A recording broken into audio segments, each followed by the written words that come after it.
राजनीति किस करवट बैठ रही है, आज इस पर बातचीत होगी, क्योंकि देश का न सिर्फ सबसे बड़ा राज्य है, लोकसभा की सबसे ज़्यादा सीटें हैं और वहाँ की जीत काफ़ी मायने रखती है। भारतीय जनता पार्टी या एनडीए पूरी ताकत से सारी सीटें जीतना चाहता है। इंडिया अलायंस भी पूरी कोशिश करेगा कि वहाँ से मैक्सिमम ले सके, क्योंकि 80 सीटों में जो लैंड शेयर होगा, जिस भी दल के या जिस भी अलायंस के साथ जाएगा, वो बहुत मायने रखता है। तो इसलिए आज उत्तर प्रदेश के इर्द गिर्द की राजनीति जो है वो कैसे बदल रही है और उसमें किसका पलड़ा भारी है, ये समझने की कोशिश करेंगे। टिकट बंटवारे काफ़ी हद तक हो चुके हैं। कुछ प्रत्याशी हो सकता है कहीं कहीं अभी ऐलान हुए, लेकिन कई जगहों पे प्रत्याशी बदले जा रहे हैं। कई जगहों पे कई पार्टीज़ में वो एक मुश्किल है और उसको कैसे पार्टीज़ डील कर रही हैं ये भी एक समझना चाहिए। लेकिन कुछ राजनीतिक घटनाक्रम जो देश भर में हुए हैं पॉलिटिकल, वो एक बार चर्चा में लाएंगे और उनको बातचीत पे ज़रूर रखेंगे। लेकिन फोकस हमारा उत्तर प्रदेश रहेगा। जैसे आज राहुल गांधी ने वायनाड से पर्चा भर दिया, तो एक सवाल ये उठा कि उत्तर प्रदेश जहां उनका गढ़ माना जाता है, रायबरेली और अमेठी, वहां से अभी तक प्रत्याशी तय नहीं किए गए और वायनाड से उन्होंने पर्चा भर दिया है। ये अपने आप में एक सिग्निफिकेंट डेवलपमेंट माना जा रहा है। बहुत सारे लोग इसकी विवेचना भी कर रहे हैं कि क्या वो छोड़ देंगे अमेठी रायबरेली से, कोई नहीं लड़ेगा उस परिवार से। और जहाँ से वो लड़ रहे हैं वायनाड से, वहाँ बड़ा दिलचस्प मुकाबला हो रहा है। वहाँ एनी राजा ने भी पर्चा भरा है, जो डी राजा की पत्नी है, और केंद्र में या अलग अलग राज्यों में उनका अलायंस में सहयोग है। लेकिन केरल में दोनों लोग अलग अलग लड़ रहे हैं, आमने सामने लड़ रहे हैं। ये भी एक लोकतंत्र में आपको ये सब चीज़ें देखने को मिलेंगी। दूसरी ओर आप देखिए तो शिवपाल, जो समाजवादी पार्टी में अखिलेश के चाचा हैं, वो बदायूं से न लड़ने की इच्छा जता रहे हैं और वो चाहते हैं कि ये टिकट उनके पुत्र को दिया जाए। ये एक विकराल स्थिति पड़ी हो गई, क्योंकि बदायूं में शिवपाल को दिया गया था टिकट जानबूझ के और स्ट्रेटजी के साथ कि बदायूं सीट में उनको लड़ाया जाए वहाँ से, लेकिन अब वो नहीं लड़ना चाहती। ये एक बड़ी समस्या है। इससे पहले आपने देखा होगा कि रामपुर और मुरादाबाद को लेकर के समाजवादी पार्टी सामने बड़ा संकट खड़ा हुआ था और फाइनली फिर जो कई लोग समाजवादी पार्टी के थे, उनके बीच में आपसी तनाव, लड़ाई झगड़े, मतभेद के बाद जो टिकट फाइनल हुए उसमें एसटी हसन को कुछ नहीं मिला, जो मुरादाबाद से सांसद थे। मायावती ने भी अपने प्रत्याशियों की घोषणा के साथ साथ कई जगहों में प्रत्याशी बदल दिए, जैसे कन्नौज, गाजियाबाद, अलीगढ़ में प्रत्याशी बदले जा रहे हैं। तो ये सब कुछ जो चल रहा है, इसको आज समझने की कोशिश करते हैं। यूपी में क्या होने वाला, यूपी में किसका पलड़ा भारी है। बातचीत करने के लिए हमारे साथ जो मेहमान हैं उनसे परिचय कराता हूँ। आज कोई राजनीतिक दल नहीं, पत्रकार लोग होंगे और उनके असेसमेंट के थ्रू समझने की कोशिश करेंगे। नवोदय टाइम्स के संपादक अकुश श्रीवास्तव जी हमारे साथ हैं, वरिष्ठ पत्रकार शेखर अय्यर जी हैं, साथ ही राजेश बादल जी और सतीश के सिंह जी। आप सबका बहुत बहुत स्वागत है और समझते हैं उत्तर प्रदेश की राजनीति किस दिशा में बढ़ रही है और किसका पलड़ा भारी है। अगू सर, क्या चल रहा है यूपी में?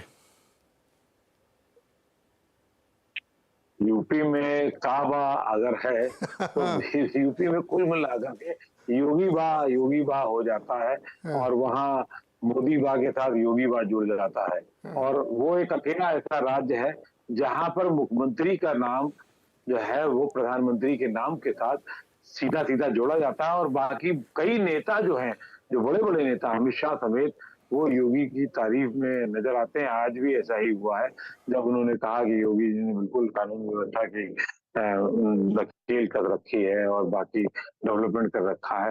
तो ये मेरे ख्याल से अकेला ऐसा राज्य है भाजपा शासित राज्यों में जहां योगी और मोदी का नाम बराबर के साथ लिया जाता है। और उसकी अपनी वजह है। जिस उत्तर प्रदेश में आप देख ही रहे हैं, कानून व्यवस्था की हालत बहुत बुरी थी, आज बहुत अच्छी मानी जाती है। नहीं है कानून में, कागज में कैसे है वो नहीं कह रहा हूं मैं, लेकिन परसेप्शन में बहुत अच्छी है। और इसी की वजह से हर जगह एक डेवलपमेंट के ख्वाब देखे जा रहे हैं, काम हो रहा है, थोड़ा बहुत चीजें हो रही है, लेकिन लोगों में कानून व्यवस्था को लेकर के एक विश्वास है, ये बात सच है। और जहां तक राजनीति की बात है, तो मैंने आपके यहाँ पर पहले भी कहा था, यूपी में लोग पहले भी मान रहे हैं कि हमें 10 सीटों पर INDIA कैसे सोचे कहाँ लड़ना है, क्या लड़ना है, कैसे लड़ना है। बाकी 70 सीटों पर तो वो पहले से तय मान रहा है। मैं उसमें से नहीं हूँ, मैं ये मानता रहा हूँ कि वो लड़ाई होगी, लेकिन इतनी आसान मतलब इतनी मुश्किलें होंगी INDI के सामने कि वो मतलब 10 सीटों पर भी कंसंट्रेट कर ले। और खास तौर से उसकी बड़ी वजह एक है कांग्रेस का ढीलापन। कांग्रेस ने जिस तरीके से उत्तर प्रदेश को लिया है, एक अनिर्णय की स्थिति में रखा है, उस कारण से समाजवादी पार्टी जितनी मजबूत थी, उसमें भी वो भी कमजोर होती चली जा रही है। ये बात दूसरी की सीटों का बंटवारा हो गया है, सहमति हो गई है, लेकिन अभी तक जब वहां पर पार्टी के सूरमा ही गायब हैं, तो फिर या नेत्री ही गायब हैं, तो फिर क्या होगा उस पार्टी का? आज क्या वो अजय राय के सहारे छोड़ दी जाएगी? क्या वो आम कार्यकर्ताओं के सहारे छोड़ दी जाएगी? और कार्यकर्ता खुद बिखरा हुआ है, तो वो उसको निराशा की स्थिति इसी जानी जा सकती है कि आज जहां से मथुरा में विजेंद्र सिंह को हेमा मालिनी के खिलाफ चुनाव लड़ना था, आज वो भाई साहब जो है वो पहलवानी करते करते, मुक्केबाजी करते करते दूसरे छोर पर आ गए और दोनों लोग मिल करके किसी और के सामने लड़ेंगे। तो ये अजीबोगरीब स्थितियां हैं। ऐसा शायद बहुत कम हुआ हो आखिरी दिनों में। पिछली बार भी वैसे ही हुआ था हेमा मालिनी के क्षेत्र से। तो अब लेकिन वो भी गायिका जो थी, वो या नर्तक जो थी हरियाणा की, वो अब गायब नजर आ रही है। तो ये अजीबोगरीब स्थिति है। और इत्तेफाक ये है कि ये सब इतना सब कांग्रेस की कोशिश के बाद, इतनी यात्राएं करने के बाद, इतना हाथ पैर में तेल लगा करके और लड़ाई लड़ने के बाद अभी तक बहुत कोई अच्छे नतीजे नहीं आ रहे हैं, जो बहुत दुर्भाग्यपूर्ण अपने आप में है। जी अक्कू जी, जैसे चुनाव के नज़दीक पहुंचते पहुंचते चीज़ें एक तरीके से, जिसको जहां जाना है, इधर जाना उधर जाना है, प्रत्याशी बदलना, वो चीज़ें स्थिर हो जाती हैं। लेकिन अभी तक ऐसा लग नहीं रहा कि चीज़ें स्थिर हुई हैं। मतलब अभी भी बदलाव चल रहे हैं, कोई इधर चला गया, कोई उधर चला गया, तो वो एक जिसको सेटल नहीं हो पा रहा क्या अभी भी मामला? अदला बदली, प्रत्याशी बदल गया। अभी शिवपाल जी गुस्सा आ गया, नहीं हम नहीं लड़ेंगे, बच्चे को दो हमारे। नहीं, शिवपाल जी तो आज नहीं कल तो जिस अदला बदली के मूड में है, हेरा फेरी में है, अलग गए, ऊपर आए, साथ में रहे, उनको लगता यही है कि अभी उनका भतीजा ठीक ठाक तरीके से उस कमान को नहीं संभाल पा रहा है, तो कुछ ना कुछ बीच में खेल करते रहते हैं। वो किसके लिए कर रहे हैं, किसके इशारे पे कर रहे हैं, ये नहीं समझा जा सकता। बीच बीच में अखिलेश की तारीफ करते हैं और फिर ऐसी उनसे गतिविधियां हो जाती हैं जिससे उनको लगता है कि मुश्किल होगी। अब अगर खुद की सीट से इनकार कर दे और बेटे के लिए कह दे या किसी XYZ के लिए कह दे, तो उसका नतीजा क्या होगा? लड़का तो भी लड़का ही, जब बढ़िया बड़ा पहलवान लड़ने से छोड़ रहा हो मैदान, और वो भी बताई हुई ऐसी सीट से, तो फिर उसका नतीजा क्या होगा? तो नतीजा यही होगा कि वो सीट भी एक परसेप्शनली खराब होगी। तो जो समाजवादी पार्टी दहाई तक जाने की इच्छा रखती थी, दहाई तक लड़ने की इच्छा रखती थी, अब वो 3-4 सीटों पर ना समझ जाए, ये एक बहुत बड़ा संकट होने जा रहा है। होना नहीं चाहिए, लड़ाई होनी चाहिए, मैं फिर बार बार कह रहा हूँ, लेकिन वो उस मंच पे जो राजनीति का मंच है उत्तर प्रदेश का, उसमें बराबर के पहलवान नजर नहीं आ रहे हैं। जो थे भी वो पीछे हटते चले जा रहे हैं, और जो एक बड़ा पहलवान है वो और अपने आप को मजबूत किए ले रहा है, और तो और उसके पहलवान वायनाड जाके लड़ने को तैयार बैठे हुए हैं। तो वो एक समय बड़ा रोचक स्थिति होती चली जा रही है कि जो स्मृति ईरानी जिनके लिए कहा जाता था कि दोबारा जीतना मुश्किल होगा, वो अपने सीट के प्रति तो बहुत आश्वस्त हो गई, और अब वो कल वायनाड में जाके राहुल गांधी को चुनौती देंगी। ये बात दूसरी कि वहां सिर्फ चुनौती देने का मामला नहीं है, वो केरल की कुछ सीटें जो भारतीय जनता पार्टी जीतने की इच्छा रखती है, मादा रखती है, उसको एक परसेप्शन देना चाहती है कि हाँ, अब हमारे नेता या हम लोग जो हैं इस स्थिति में हैं कि अपना जो बड़ा राज्य है उससे निकलकर दूसरी जगह भी मोर्चा संभाल सकते हैं, दूसरे और अपनी और सीटें वहां की मजबूत कर सकते हैं। राजेश जी, कांग्रेस यूपी में इतना मतलब ढीलापन क्यों, इतना सुस्त क्यों है? उनको तो सीटें दे दी गई, 17 प्रत्याशी नहीं तय हो रहे हैं, या वो कोई और स्ट्रेटजी पे काम कर रहे हैं? जैसे उनके अपने रायबरेली और अमेठी में भी प्रत्याशी तय करने में दिक्कत आ रही है, या कुछ और मन में चल रहा है? क्या आपको क्या समझ में आ रहा है? देखिए, उत्तर प्रदेश की जो स्थिति जो है वो एक अपने आप में महादेश की है। जिस प्रदेश में 80 सीटें हों, प्रधानमंत्री वहां से आते हों, रक्षा मंत्री वहां से आते हों, और भी कुछ मंत्री वहां से आते हैं। तो और जहां पे पिछले बार जो हमने भारतीय जनता पार्टी को बहुमत जिस संख्या पर देखा था, तो वो एक तरह से उनकी कामयाबी का शिखर था।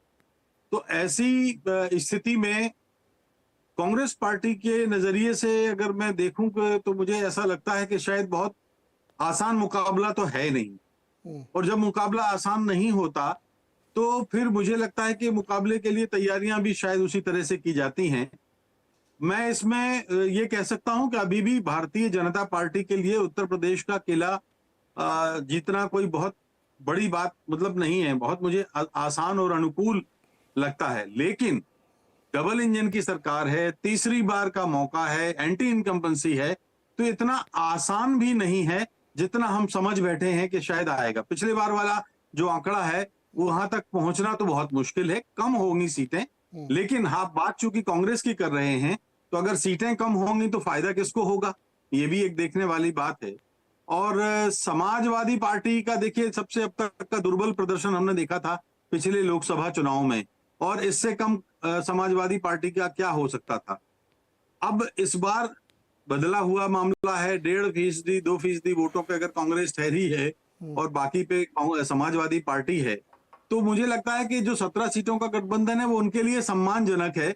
और 17 सीटें भी अगर वो बहुत आसान नहीं है, जो मैं कहता हूं, अगर इसमें से 10-12 सीटें भी वो ले आते हैं तो उनकी बहुत बड़ी कामयाबी होगी।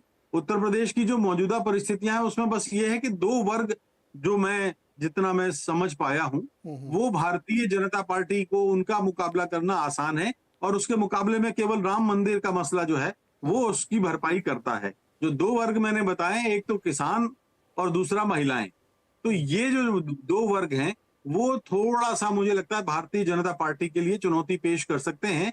राम मंदिर का मसला महिलाओं के बीच में है, और वो शायद, लेकिन ये ताज्जुब की बात है, आप ये पाएंगे कि पिछले करीब करीब 10-12 दिनों से राम मंदिर का या राम का ये कोई भी शिखर नेता पार्टी का नाम नहीं ले रहा है। ये मुझे थोड़ा सा एक संशय में डालता है कि इसकी क्या वजह है। जी नीरज।